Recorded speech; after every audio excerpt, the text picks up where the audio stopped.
Time to make another one.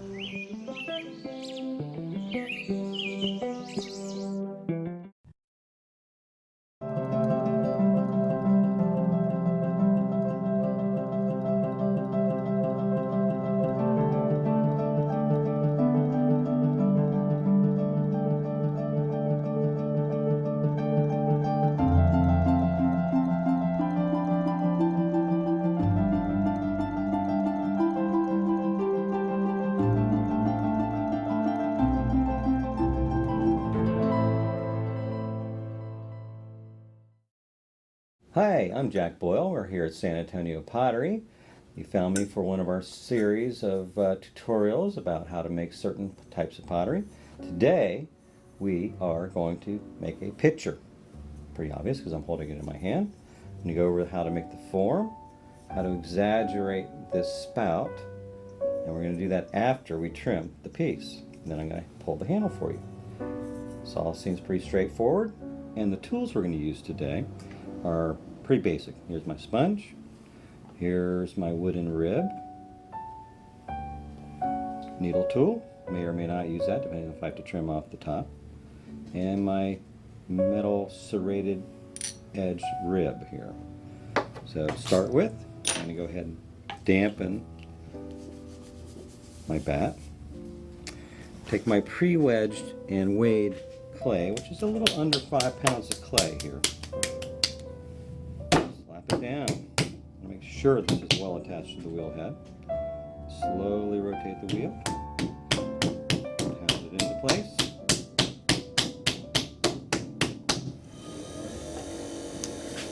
And centering. Just find a way to use the weight of your upper body to put pressure on the clay as opposed to just using your hands and your wrists. You can see when I'm standing, I actually lean into the clay. This is called wheel wedging, like cone up and down.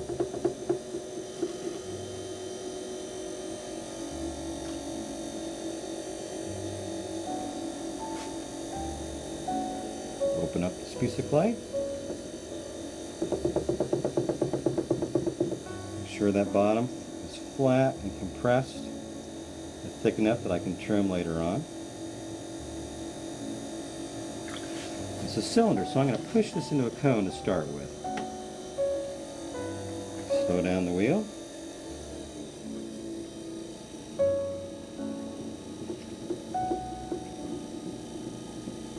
I use basically my left hand by itself for that very first pass. Just squeezing the clay between my thumb and my forefinger. Now I'll go to the two-handed method. Always working on the side of the clay. The wheel is going away from me.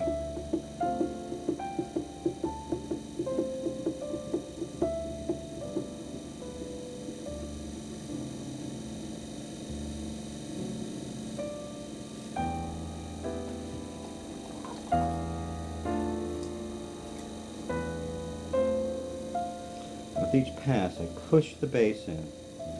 That helps me grab that ring of clay. Put the most pressure at the bottom as I come up the side. Loosen the pressure up. When I get to the top, I gently break away.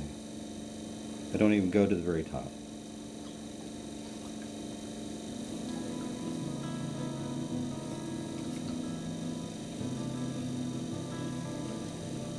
Squeeze.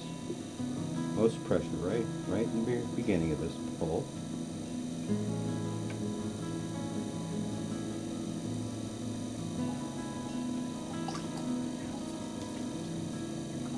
Notice I put a little bit of water on the inside of that wall before each pass. And get my final height on this pass.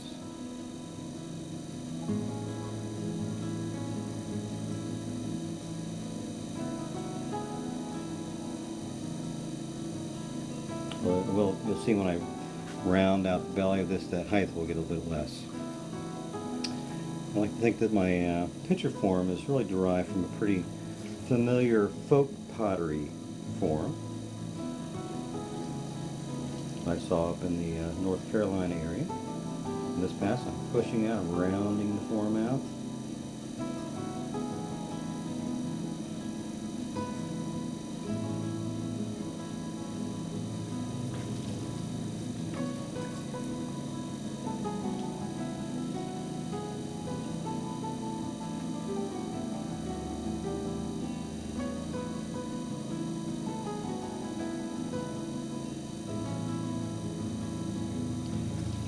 Now I'm going to use my rib, my wooden rib, to refine the form, do the beginning part of my trimming process to get this excess clay away from the bottom. Cut a groove right on the very bottom. And I'm going to use the flat part of this rib, right here, to eliminate some of these throw rings, refine the form, as well as compress the particles itself, which makes the wall stronger.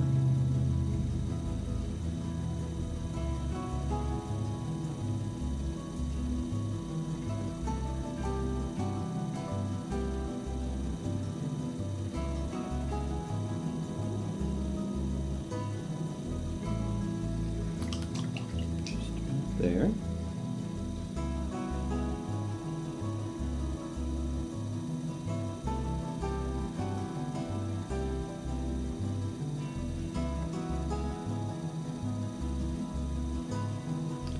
This is my basic picture form here. Now, the next step you'll see is to let this dry a little bit. I'll turn it over and I'll trim the bottom. Right back. Okay, we're back now. I've let this piece dry enough where I can turn it over and trim the bottom. So I've already recentered it on the potter's wheel, on the wheel head. Now I'm going to tack it down with 4 pieces of clay. And you notice at this point I have not put the spout on the top of the lip yet. I've purposely put that off for now.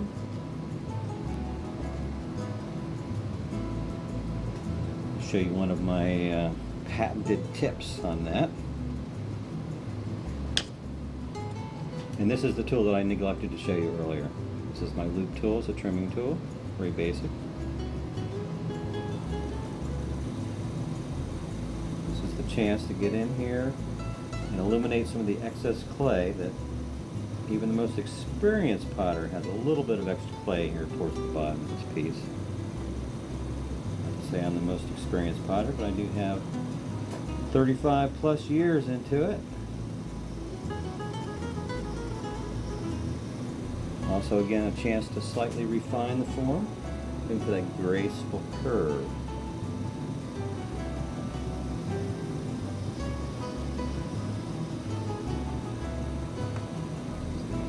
I've established the outside perimeter of this foot.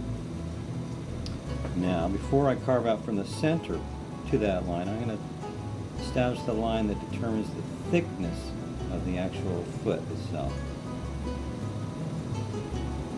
Carve that line in. After I define the outside perimeter of this foot, then I cut this line right here, establishing the thickness of the actual foot itself. Then I start from the center. I will carve out to that inner line. Now that little trick, something that took me several years to figure out. So I used to just start, I would establish the outside perimeter line, then I would decide I'm going to carve here and then try to stop here, and half the time you just don't stop. So it's an important little tip.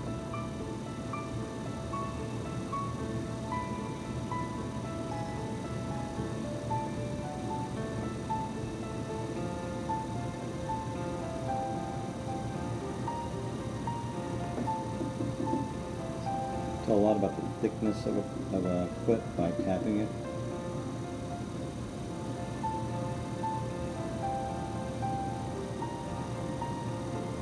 That's about right. Soften the edges of this foot, rounding off a little bit.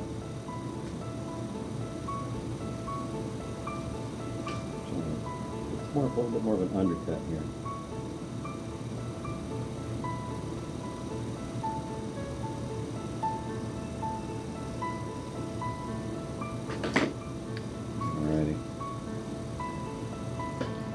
Got it in this position, I will go ahead and sign it, date it. Okay, the next part of the process is to, after I've trimmed it, is to rehydrate this lip. So what I'm going to do is I'm going to just dunk it in my bucket of water, let it really, really wet.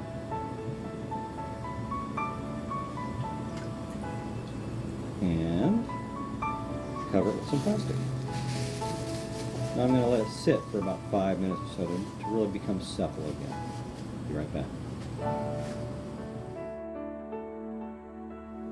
Okay, now we're back. I've already thrown the piece, trimmed the bottom of it, and now, because I had to wait for that top to get stiff enough to take the pressure of putting it on upside down so I could trim it, now I've rehydrated it. Now actually, I dunked it in the water 3 times, covered it up, and it's been about 10 minutes, honestly.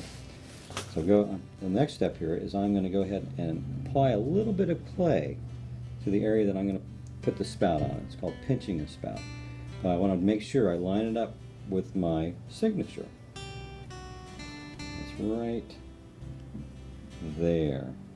So I'm going to choose this area right here in front of me. A little wetter. Take a little bit of clay. Now, the amount that you would like the spout exaggerated depends on how much clay you apply right now. And I use a nice fat little plug of clay like this. Just put it right on the lip.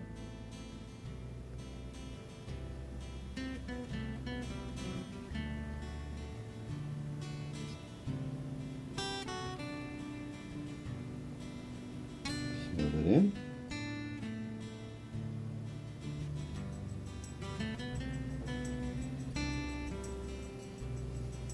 Turn it over so I can see a little bit better on the side.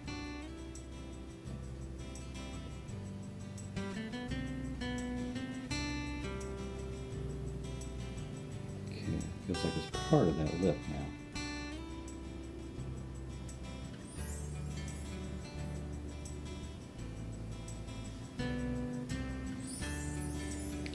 The next part is actually to establish a channel on the interior part of this wall for that liquid to follow suit.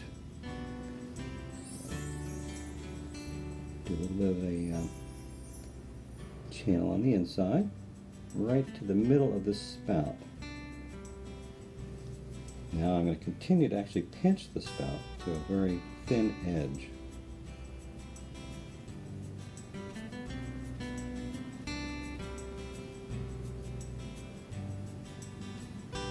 So if there is a secret to making a spout doesn't leak or continue to drip when you want to finish pouring the liquid, is to have a nice thin edge. So that last little drop of whatever kind of clings to that lip and falls back inside. This is the actual, what's considered pinching a spout now.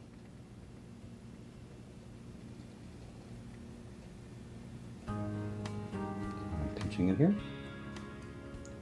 Feathering this lip a little bit more, the very outside edge of it. Okay. Smooth that out a little bit. I'm going to turn this over. Now you can see that profile. Distinguished, exaggerated spout. Now, in preparation for the handle, I'm going to go ahead and score the area that I know I'm going to attach it.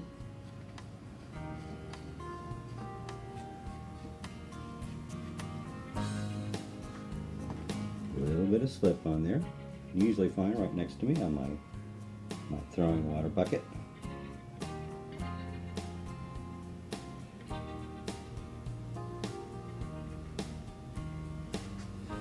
Now I have this piece of clay that I've already prepared. It's a big fat coil that I've flattened out a little bit. And I think I've got more clay than I need there. Take a little bit of that off. And of course, being very aware of how diametrically across from the spout this handle needs to be.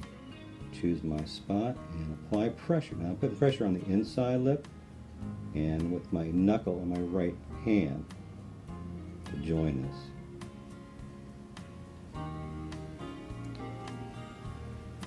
So by pushing this against the lip here on both sides.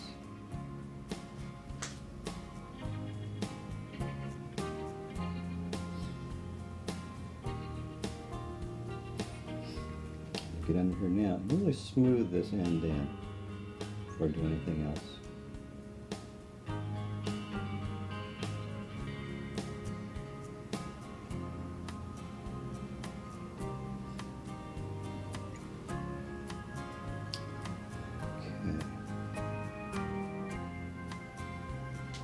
Okay, now for the pulling. Use my whole hand for this process. Start. Lengthen this handle.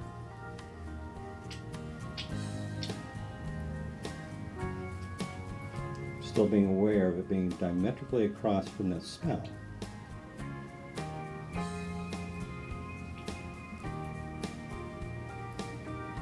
The length is determined by the size of your hand, which really doesn't vary that much from person to person.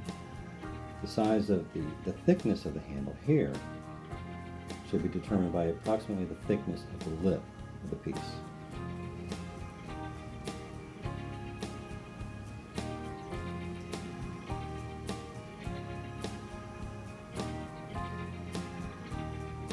So I really have three basic strokes when I'm pulling a handle. My whole hand like this. When I start getting close to the length that I'm looking for, I'll have my thumb right here in front. Start thinning that handle. Then I'll use my thumb across the breadth of the handle to thin it a little bit more. I think I'm right there. You go ahead and put this down. Now I want to look for that pretty profile. What I want to see. It looks about right. Okay. You want to see that the handle wants to like spring off the lip of the piece. That's what I look for. So I look at the profile first, and then I make sure that I turn it. And again, see that reference point from the spout to the beginning of the handle to the end of the handle. Make sure it's all in line.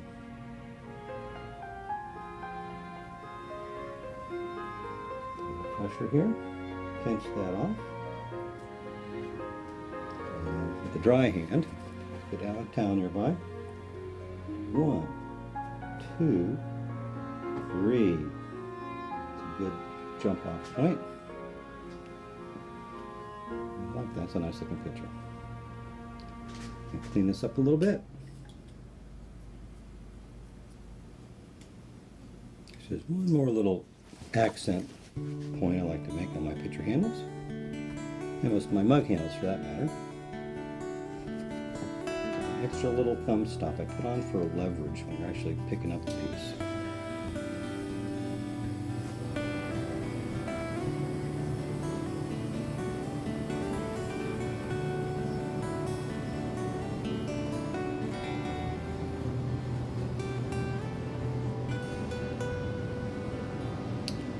Go.